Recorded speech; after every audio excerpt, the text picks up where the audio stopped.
It's time for the next free video from IT Free Training for the Active Directory Free Training course. In this video, I will look at keeping time in your domain up to date and accurate. All computers have a BIOS in them with a battery backup. The battery ensures the computer's internal clock keeps time even when the computer is shut down and not plugged in. Due to a number of reasons, the time on a computer may drift from the correct time. Kerberos and other authentication systems will not work if the time on the local computer is too different from the time on the other computer. If you attempt to log into a domain and the time on your local computer is too different from the time on the domain controller, you will not be able to log in. For this reason, it is important to keep the time on all the computers on your network up to date. To keep time accurate in the domain, Microsoft uses a hierarchy method of time syncing. The root of hierarchy is the domain controller with the PDC emulator operational master role. Under this, you have your domain controllers. All the domain controllers in your domain will sync their time from the PDC emulator. The clients on the network, and this includes member servers, will sync their time to the closest domain controller. If the domain controller holding the PDC emulator role is down for an extended time period, this can cause your client computer times to drift. Since the PDC emulator plays such an important role in time synchronization, it is important to try to keep the time on this domain controller as up to date as possible. If your company has the money, they may consider installing a hardware clock in the PDC emulator. These clocks are more accurate than the clock found in the computer. In most cases, a company will choose to sync the PDC emulator internal clock from an external time source. This is generally the preferred method because it will keep your clocks accurate and costs nothing in additional hardware. If your network does not have internet access, for example, it is a secure network, you may have no choice but to install a hardware clock in your PDC emulator to ensure the time stays accurate. If you have a multi-domain environment, you will have one PDC emulator per domain. In this case, it is recommended that the child domain's PDC emulators are configured to sync their time from any domain controller in the root domain. The choice of domain controller can also be the PDC emulator in the root domain if you so choose. If you decide to configure an external time source, you need to understand a little terminology on how external time sources work. External time sources use a hierarchy with each level of the hierarchy called a stratum. At the top of the hierarchy, or stratum 0, are very reliable clocks. These are hardware atomic clocks, GPS clocks, and radio clocks. Stratum 0 clocks are corrected directly to Stratum 1. Stratum 1 are computers that generally act as time source for the next level, Stratum 2. In some cases, Stratum 1 clocks and Stratum 2 clocks will have restricted access while others are open to the public.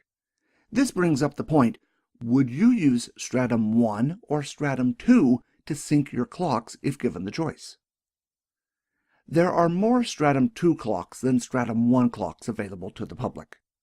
It is best, when choosing a time source, to choose one that is near you.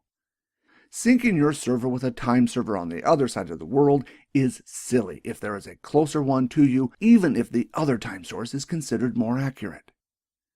You may even have a time clock closer to you that is Stratum 3 in the time hierarchy. The important thing to remember is to ensure that you are keeping your time accurate from a trusted, accurate location. Microsoft does not keep a list of the external time sources. However, if you refer to KP document 262680, this document contains links to lists of external time sources you can use.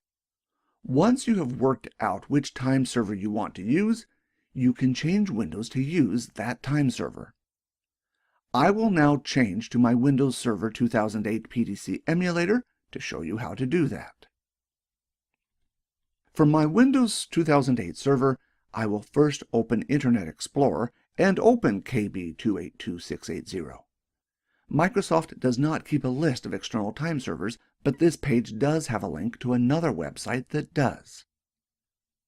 About halfway down the article, you can see the link for Stratum 1 time servers, and below that, the link to Stratum 2 time servers.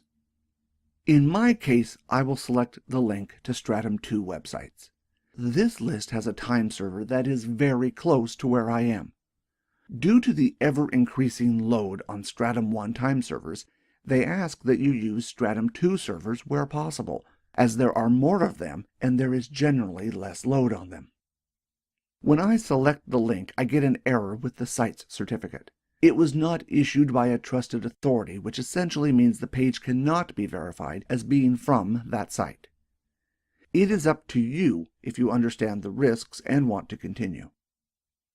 On the website, it is a matter of selecting a time server that is close to you. In my case, my ISP has a time server, so I will select this one. Be sure that you check the access is Open Access. If it is listed as Restricted Access, you will not be able to use it.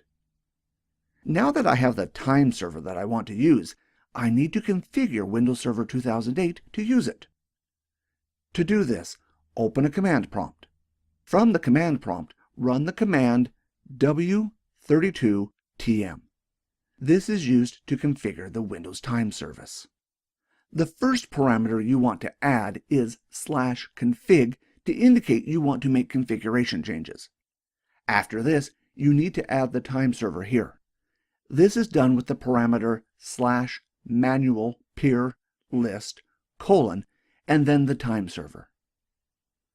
I will only add one time server here, but for redundancy, you could always add multiple time servers if you wanted to.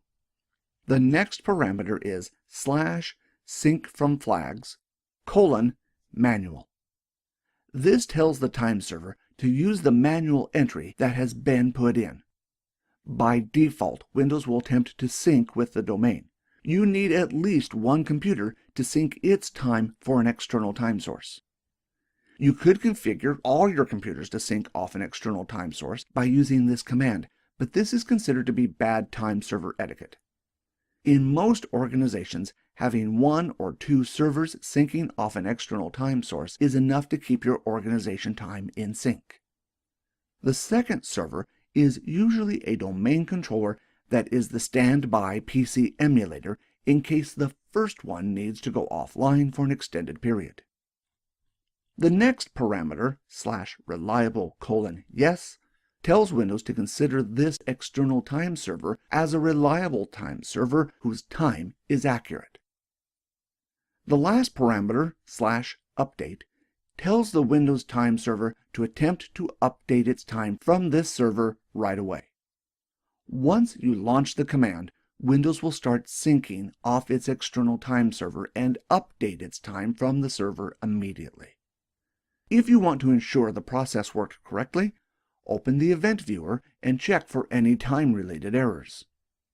That's it for configuring an external time server. In the next video, I will look at domain function levels. The domain function levels determine what features are available in your domain. The higher the domain function level, the more features. The downside is that older operating systems, such as Windows 2000 and 2003, will not be able to be used as domain controllers depending on how high you set the domain function level. This is only one of the free videos for the 7640 course provided by IT Free Training. For the rest of the course, please see our webpage or YouTube channel. Thanks for watching.